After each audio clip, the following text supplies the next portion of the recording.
Hello student, स्वागत है आप सभी का हमारे यूट्यूब चैनल ऑब्जेक्टिव जोन पे। आज के इस वीडियो में हम क्लास 10th का जो सेकंड चैप्टर है अम्ल, भस्म और लवण, इसका कुछ महत्वपूर्ण लघु उत्तरीय प्रश्न को देखने वाले हैं।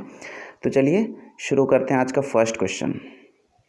आज का फर्स्ट क्वेश्चन है, बिना चखे हुए किसी खट्टे पदार्थ की जांच कैसे करेंगे।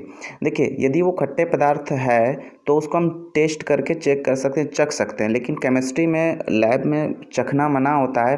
तो इस वजह से यहाँ पे क्वेश्चन है कि बिना चखे हुए कैसे पता करेंगे। तो चलिए इसका आंसर देख लेते हैं। इसका आंसर है, बिना चखे हुए खट्टे पदार्थ की जाँच के लिए हम उस पदार्थ का रस नीले लिटमस पत्र पर गिराएंगे। यदि लिटमस पत्र पर लाल धब्बा बनता है तो निश्चित ही वह पदार्थ खट्टा होगा, और यदि लिटमस पत्र पर कोई प्रभाव नहीं होता है तो वह पदार्थ खट्टा नहीं होगा।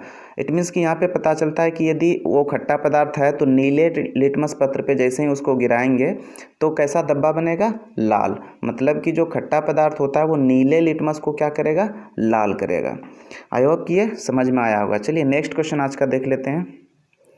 नेक्स्ट क्वेश्चन है, कैल्शियम ऑक्सीक्लोराइड CaOCl2 का प्रचलित नाम क्या है। देखिए, इसको ऐसे भी लिखा जाता है CaOCl और नीचे ऐसे 2, ठीक है। तो इसका पूछा जाता है प्रचलित नाम क्या है। चलिए इसका आंसर देख लेते हैं। इसका आंसर है, कैल्शियम ऑक्सीक्लोराइड का प्रचलित या व्यापारिक नाम विरंजक चूर्ण है। यह सफ़ेद रंग का चूर्ण है। देखिए, विरंजक चूर्ण या फिर आप ब्लीचिंग पाउडर जानते होंगे इंग्लिश में, तो इसका जो केमिस्ट्री में नाम है वो क्या है, कैल्शियम ऑक्सीक्लोराइड। लेकिन इसको जो व्यापारिक नाम से जानते हैं या बहुत ज़्यादा फेमस जो लोग जानते हैं तो वो क्या है, विरंजक चूर्ण, या फिर आप ब्लीचिंग पाउडर कह सकते हैं, ठीक है। चलिए नेक्स्ट क्वेश्चन देख लेते हैं आज का। नेक्स्ट क्वेश्चन है, कठोर जल को मृदु बनाने के लिए सोडियम के किस यौगिक का उपयोग किया जाता है, ठीक है। इसका आंसर देख लेते हैं।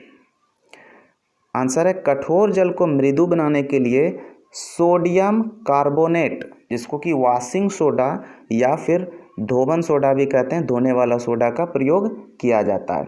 इसका यदि आपको फॉर्मूला पूछा जाए तो सोडियम Na2CO3, सोडियम कार्बोनेट का यह फॉर्मूला होता है, ठीक है।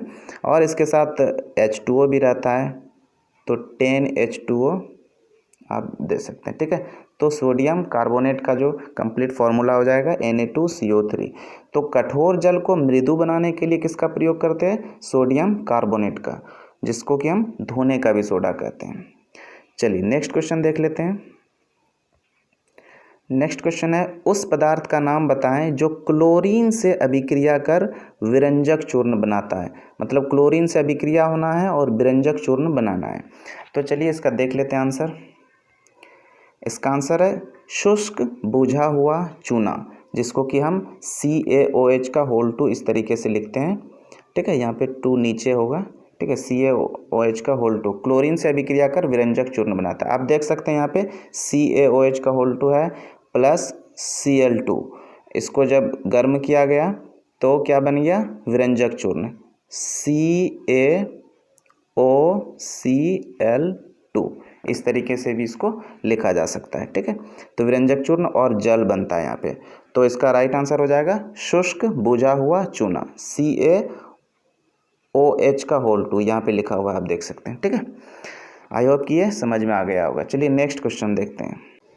नेक्स्ट क्वेश्चन है, उदासीनीकरण अभिक्रिया किसे कहते हैं। देखिए, ये question same question previous chapter में भी था और इस चैप्टर में भी है, तो आई होप कि आपको याद होगा क्योंकि पिछले चैप्टर में भी पढ़ाया गया था। तो यहाँ पे देख लेते हैं इसका आंसर क्या है। कहा जाता है कि जब अम्ल तथा भस्म आपस में अभिक्रिया कर लवण तथा जल बनाते हैं तो ऐसी अभिक्रिया को उदासीनीकरण अभिक्रिया कहते हैं। देखिए, अम्ल और भस्म जब भी रिएक्शन करेगा तो क्या बनाएगा, लवण बनाएगा और जल बनाएगा। इसका एक इक्वेशन देख लेते हैं। इक्वेशन NaOH प्लस HCl, ये क्या बनाएगा, NaCl प्लस H2O, जल। तो देखिए यहाँ पे NaCl जो है ये क्या है, लवण है, ठीक है, सोडियम क्लोराइड। क्लियर। तो यहाँ पे देखिए, जब एक भस्म एक अम्ल के साथ अभिक्रिया कर रहा है तो क्या बन रहा है, लवण और जल। तो इस पूरे रिएक्शन को क्या कहते हैं? उदासीनीकरण अभिक्रिया। ठीक है, चलिए नेक्स्ट क्वेश्चन देख लेते हैं। नेक्स्ट क्वेश्चन है प्लास्टर ऑफ पेरिस का आणविक सूत्र एवं इसके उपयोगों को लिखें। काफ़ी अच्छा क्वेश्चन है, अगर बोर्ड के एग्जाम के दृष्टिकोण से देखा जाए तो ये बहुत ही इंपॉर्टेंट क्वेश्चन है। ऑब्जेक्टिव में इस तरीके का क्वेश्चन पूछा जाता है। ठीक है, तो चलिए इसका आंसर देख लेते हैं। इसका आंसर है प्लास्टर ऑफ पेरिस का आणविक सूत्र, यहाँ पे लिखे नहीं है, लिख देते हैं CaSO4 इंटू हाफ H2O। ठीक है, प्लास्टर ऑफ पेरिस का आणविक सूत्र जो होता है वो यही होता है CaSO4 इंटू हाफ H2O। ठीक है, और यहाँ पे देखिए इसका उपयोग लिखा गया है, तो इसका उपयोग क्या है? मूर्तियाँ, सजावट के सामान, खिलौने आदि बनाने में काफ़ी इसका यूज होता है। मूर्ति आप देखे होंगे कि सरस्वती पूजा सब में देखे होंगे कि जो उजला वाला मूर्ति होता है जिसमें कपड़ा नहीं लगता है, उसमें पेंट ही कर दिया जाता है, तो वो जो बनता है आपका वो प्लास्टर ऑफ पेरिस से बनता है। ठीक है, इसके बाद सेकेंड क्वेश्चन है दीवारों को चिकना और उस पर डिजाइन बनाने में।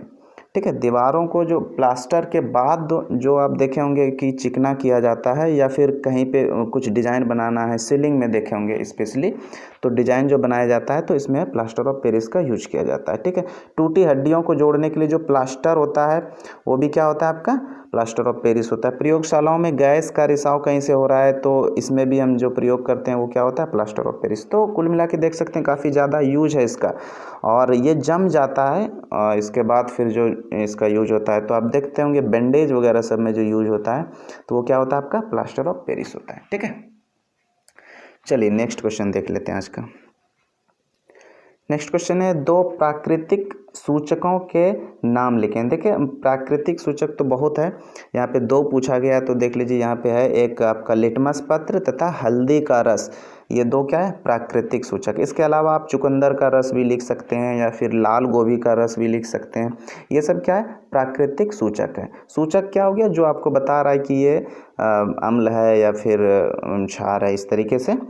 इंडिकेटर, इंग्लिश में इसको क्या कहेंगे? इंडिकेटर। तो प्राकृतिक सूचक का नाम जब भी पूछा जाए तो आप लिटमस या हल्दी का रस या फिर चुकंदर का रस, लाल गोभी, ये सब लिख सकते हैं। ठीक है, चलिए नेक्स्ट क्वेश्चन देख लेते हैं आज का। नेक्स्ट क्वेश्चन है तीन प्रबल अम्ल का नाम लिखें। काफ़ी फेमस क्वेश्चन है, तीन प्रबल अम्ल का नाम। तो चलिए इसका आंसर देख लेते हैं। इसका आंसर है सल्फ्यूरिक अम्ल, हाइड्रोक्लोरिक अम्ल और नाइट्रिक अम्ल। सल्फ्यूरिक अम्ल का यदि आपको फॉर्मूला पूछा जाए तो क्या हो जाएगा?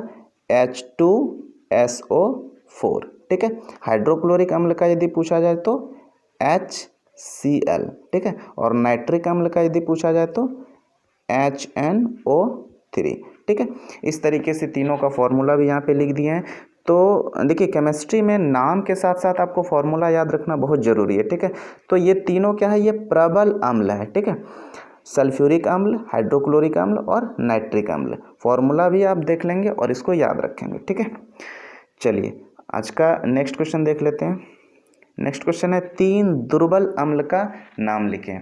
इस क्वेश्चन का जवाब आप हमको कमेंट बॉक्स में देंगे ताकि हम देख सकें कि आप लोग चैप्टर जो पढ़े हैं तो उसमें कुछ याद है या नहीं।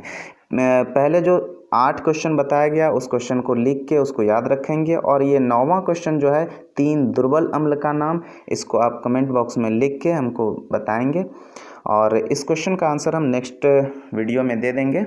आज के वीडियो में बस इतना ही, मिलते हैं नेक्स्ट वीडियो में कुछ और अमेजिंग क्वेश्चंस के साथ। तब तक प्रैक्टिस करते रहिए।